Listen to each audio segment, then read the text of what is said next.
থেকে যায়। ঠিক একইভাবে আমরা মানুষ, আমরা বন্যার পানির মতো আমরা এই পৃথিবীতে আমরা এসেছি, কিন্তু আমরা এই পৃথিবীতে থাকবো না, সবাই আমরা চলে যাচ্ছি। এই পৃথিবীটা যেমন ছিল এমনই আছে। আমরা যাওয়ার সময় আমাদের জমি জামা সম্পত্তি আমরা এগুলা এখানেই রেখে যাই, আমরা নিয়ে যেতে পারি না। আমার ভাইরা, আমরা এক সময় আমরা এই পৃথিবীতে ছিলাম না, আমাদেরকে কেউ জানতো না, চিনতো না, আমাদের কোনো অস্তিত্ব ছিল না। আল্লাহ রাব্বুল আলামিন, আমার মালিক, আমাদেরকে এই পৃথিবীতে প্রেরণ করেছেন একটি নির্দিষ্ট উদ্দেশ্য নিয়ে, একটি নির্দিষ্ট হায়াত দিয়ে। আল্লাহ রাব্বুল আলামিন একটি নির্দিষ্ট কাজ দিয়ে আমাদেরকে এই পৃথিবীতে প্রেরণ করেছেন। আল্লাহ পবিত্র কুরআনুল কারীমের মধ্যে বলেছেন, ও আদম সন্তান, শুনো শুনো, মা খালাকতুল জিন্না ওয়াল ইনসা ইল্লা লিয়াবুদুন। আমি মানুষকে এবং জিন জাতিকে একমাত্র আমার ইবাদত করার জন্যই সৃষ্টি করেছি। আমরা মানুষ, আমরা যদি বেশি বেশি করে আল্লাহর ইবাদত করতে পারি, আল্লাহর হুকুমগুলো, রাসূলের সুন্নতগুলো যদি আমরা বেশি বেশি করে মানতে পারি, তাহলে আল্লাহ রাব্বুল আলামিন আমাদেরকে প্রতিদান দিবেন। আমরা যদি বিশ্বনবীর সুন্নতগুলো সঠিকভাবে মানতে পারি এবং মুমিন বান্দা হিসেবে যদি আমরা কবরে যেতে পারি, আল্লাহ রাব্বুল আলামিন আমাদের কবরকে প্রশস্ত করে দিবেন, কবরের আযাবকে মাফ করে দিবেন, রোজ হাসরের বিচারকে আমাদের জন্য সহজ করে দিবেন, আমলনামা আমাদের ডান হাতে দিবেন, ফুলসিরাতের ফুলকে বিজলির মতো পার করবেন, জাহান্নামের আযাব থেকে আমাদেরকে রক্ষা করবেন। ইয়াগফির লাকুম যুনুবাকুম ওয়া ইউদখিলকুম জান্নাত। আল্লাহ রাব্বুল আলামিন আমাদের গুনাহসমূহকে মাফ করে দিবেন এবং আমাদেরকে জান্নাত নসিব করে দিবেন। সবাই বলি সুবহানাল্লাহ। এই জন্যই আমাদেরকে আল্লাহ রাব্বুল আলামিনের নির্দেশগুলো, বিশ্বনবীর সুন্নতগুলো আমাদেরকে মেনে চলতে হবে, আমাদেরকে মুমিন হইতে হবে। আল্লাহ রাব্বুল আলামিন বলেছেন, হে আদম সন্তান, শুনো শুনো, মুমিনগণ সফল হয়ে গেছে, মুমিনগণ সফল হয়ে গেছে। আল্লাহ রাব্বুল আলামিন মুমিন হওয়ার জন্য 5টি শর্ত দিয়েছেন। আমরা যদি বিনয়ের সাথে নামাজ পড়তে পারি, আমরা যদি আমাদের বেহুদা কথাগুলো যদি পরিহার করে চলতে পারি, আমরা যদি যাকাত আদায়ে তৎপর হইতে পারি, আমরা যদি লজ্জাস্থানকে হেফাজত করতে পারি, আমাদের ওয়াদাগুলো, আমানতগুলো যদি আমরা রক্ষা করতে পারি, আমরা মুমিন হইতে পারবো। আমরা আল্লাহ রাব্বুল আলামিন তখন আমাদেরকে নেক বিনিময় দান করবেন।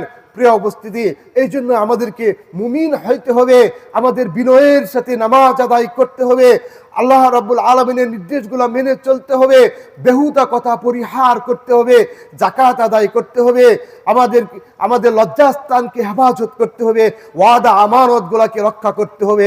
এই জন্য আমরা যদি এগুলা করতে পারি, আল্লাহ রাব্বুল আলামিন বলেছেন, আল্লাযীনা ইয়ারিসুনাল ফিরদাউস। আল্লাহ রাব্বুল আলামিন আমাদেরকে জান্নাতুল ফিরদাউসের ওয়ারিসদার করে দিবেন। সুবহানাল্লাহ। এজন্যই আমাদেরকে মুমিন হইতে হবে, মুমিন বান্দা হিসেবে আমাদের জীবন যাপন করতে হবে। আল্লাহ রাব্বুল আলামিন বলেছেন, বন্ধ হয়েছিনি? হ্যাঁ,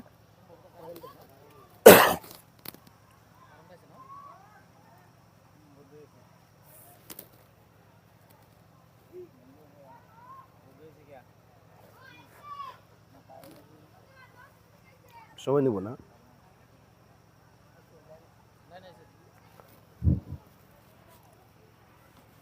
প্রিয় উপস্থিতি, আমাদেরকে মুমিন বান্দা হিসেবে জীবন যাপন করতে হবে, পরহেজগার বান্দা হিসেবে আমাদের জীবন যাপন করতে হবে।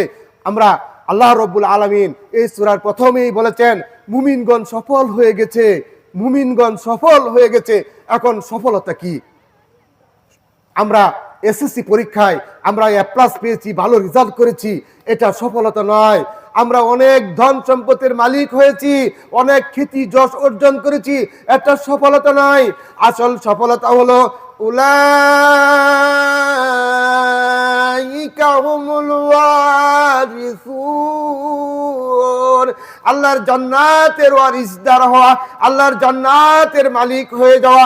এই জন্য আল্লাহ রাব্বুল আলামিন বলেছেন মুমিনগণ সফল হয়ে গেছে, মুমিনগণ আল্লাহর জান্নাতের মালিক হয়ে গেছে। সুবহানাল্লাহ। আমার ভাইরা, আমরা যদি মুমিন হতে চাই, আল্লাহ রাব্বুল আলামিন আমাদেরকে 5টি শর্ত দিয়েছেন। আল্লাহ রাব্বুল আলামিন বলেছেন, হে আদম সন্তান, তোমরা যদি মুমিন হতে চাও, জাহান্নামের আযাব থেকে তোমরা যদি বাঁচতে চাও, আল্লাহর জান্নাতের অধিবাসী যদি তোমরা হতে চাও, তোমাদেরকে আল্লাযীনা হুম ফিস সালাতিহিম খাশিউন, তোমাদের ভয়ের সাথে বিনয়ের সাথে নামাজ আদায় করতে হবে।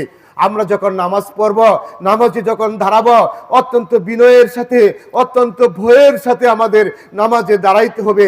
নামাজ হলো আল্লাহ রাব্বুল আলামিনের সাথে সাক্ষাৎ হয়ে যাওয়া। এই জন্য আমরা যখন নামাজে দাঁড়াবো, এক মনে এক চিত্তে আমাদের নামাজে দাঁড়াইতে হবে। আমাদের মন অত্যন্ত হালকা, হালকা জিনিস সবচেয়ে বেশি নড়াচড়া করে, ভারী জিনিস নড়াচড়া করে কম। এই জন্যই আমরা যখন নামাজে দাঁড়াই, আমাদের মন শুধু ঘুরে বেড়ায়, মন শুধু উড়ে বেড়ায়, মনের গতি অনেক বেশি, আলুর গতির চেয়েও মনের গতি বেশি। কিন্তু আল্লাহ রাব্বুল আলামিন বলেছেন, তোমরা যখন নামাজে দাঁড়াবে তখন ভয়ের সাথে বিনয়ের সাথে এক মনে এক চিত্তে আমাদের নামাজ আদায় করতে হবে। প্রিয় ভাইরা, আল্লাহ রাব্বুল আলামিন আমাদেরকে যখন আমরা নামাজে দাঁড়াই তখন আমাদেরকে ঘিরে রাখেন। এই জন্য আল্লাহ রাসূল বলেছেন, হাদিস শরীফে এসেছে, বান্দা যখন নামাজে দাঁড়ায় তখন আল্লাহ রাব্বুল আলামিন বান্দাকে ঘিরে রাখেন। বান্দা যখন সেজদা দেয় তখন বান্দার সাথে আল্লাহর কোনো হিজাব থাকে না, বান্দা আল্লাহর সাথে মিশে যায়। এই জন্যই অত্যন্ত বিনয়ের সাথে, অত্যন্ত ভদ্রতার সাথে, মনোযোগের সাথে এক মনে এক চিত্তে আমাদের নামাজ আদায় করতে হবে, নামাজের মধ্যে মনোনিবেশ করতে হবে। প্রিয় ভাইরা আমার, হযরত আলী, ইসলামের চতুর্থ খলিফা হযরত আলী রাদিয়াল্লাহু তাআলা আনহু জিহাদের ময়দানে প্রচন্ডভাবে আহত হয়েছেন। প্রচন্ড ব্যথা, ওনার পায়ে তীর বিঁধেছে, প্রচন্ড ব্যথা, কিছুতেই তীর বাহির করতে পারতেছেন না। বিশ্বনবী জনাবে মুহাম্মদুর রাসূলুল্লাহ সাল্লাল্লাহু আলাইহি ওয়াসাল্লাম